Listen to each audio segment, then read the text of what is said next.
નમસ્કાર મિત્રો, સ્વાગત છે તમારું આપ સૌની સિયારી ચેનલ ગુજરાતી સાહિત્ય વિથ નિકુંજ યુટ્યુબ ચેનલમાં. હું નિકુંજ પરમાર આપ સૌનું તહેથી સ્વાગત કરું છું મિત્રો.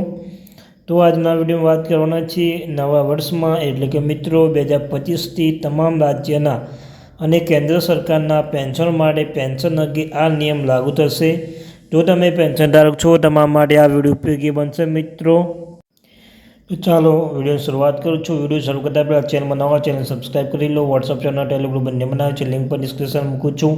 અવશ્ય જોઈન થઈ જજો. તમને ચેનલ પર સરકારી કર્મચારી, નિવૃત્ત કર્મચારી, પેન્શનધારક બાબતે, પગાર બાબતે, પેન્શન બાબતે, ડીઆર, એચઆરડી અન્યથા કોઈ પણ અપડેટ આવે તો પણ તમને જાણ કરવામાં આવશે. તો આપણી આ ચેનલ ગુજરાતી સાહિત્ય વિથ નિકુંજ ચેનલને સબસ્ક્રાઈબ કરીને બે લખન બટન દબાવવાનું ભૂલશો નહીં. તો ચાલો જાણીએ આજની અગત્યની વિડીયો.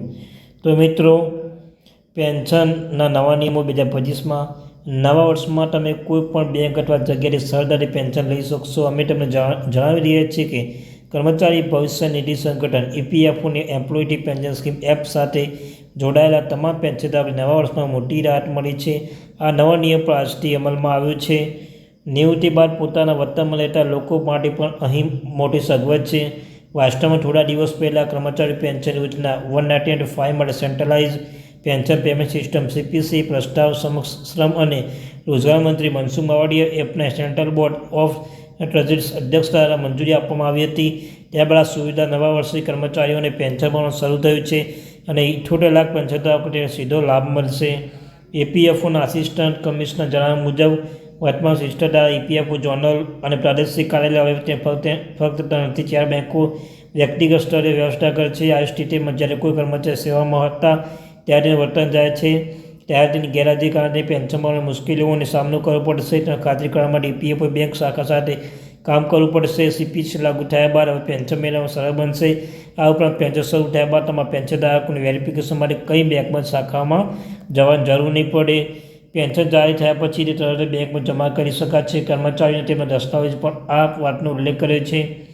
એટલું જ નહીં, જો પેન્શનધારક ટ્રાન્સફર થાય છે અથવા બેંક અથવા શાખામાં ફેરફાર કરે છે તો તેને જરા ચિંતા કરવાની જરૂર નથી, કારણ કે CPC પેન્શન પેમેન્ટ ઓર્ડર એક ઓફિસથી બીજી ઓફિસમાં ટ્રાન્સફર કરવાની જરૂરિયાત વિના સમગ્ર ભારતમાં પેન્શન વિતરણની ખાતરી આપે છે. EPFO આશા છે કે નવી સિસ્ટમ લાગુ થવાથી તે પેન્શન પેમેન્ટના મોટા ખર્ચોમાંથી ઘણી બચત કરી શકશે.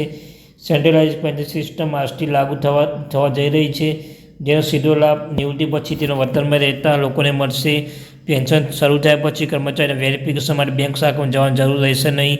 જો આપણે પેન્શન માટે યોગ્યતા વિશે વાત કરીએ, તેના માટે EPFO નિયમિત સભ્ય હોવા જોઈએ અને કર્મચારીઓના ઓછામાં ઓછા 10 વર્ષ પૂર્ણ કર્યા હોવા જોઈએ. તો મિત્રો, આ હતી માહિતી.